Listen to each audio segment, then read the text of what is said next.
Hello guys, so this is the first step in which you have to download the libraries which are required for this project. So the first one is the NumPy, and how you have to import is that you just write import and the name of the library, and then you say that as. That means whenever you will call this library, you will write np instead of numpy. So what you're saying is import the numpy library as np. So whenever you will call, then you will write np in future in this project.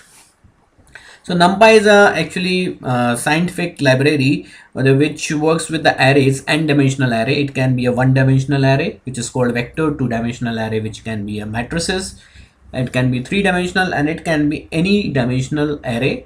And it has a lot of functions, statistical functions and other functions which you can use. Right now we may not require, but usually we if we want to do some kind of manipulation in the data, then it is useful. But let's just import it if we require it in future. Import pandas as pd. So pandas is a again a library which is very useful when you have to perform machine learning. You don't have to write each and every code for all the functions and utilities which you need for the modeling and the prediction purpose, because pandas has inbuilt functions which are very helpful for the data manipulations and predictions and everything. So just so you pandas will have pandas series, and it has pandas data frame.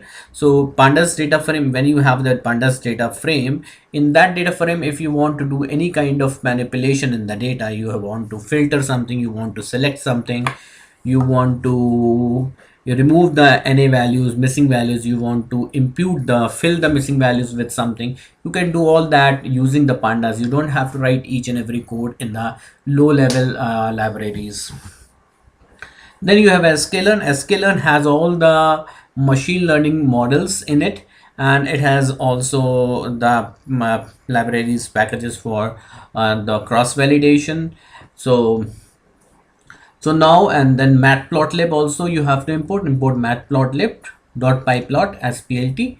This is for the visualization, for the data visualization, and sklearn is for the machine learning models, and pandas is for the pandas data frame. We read the data in the form of a data frame, so that for that you need the pandas. In the next video we will start with the second step.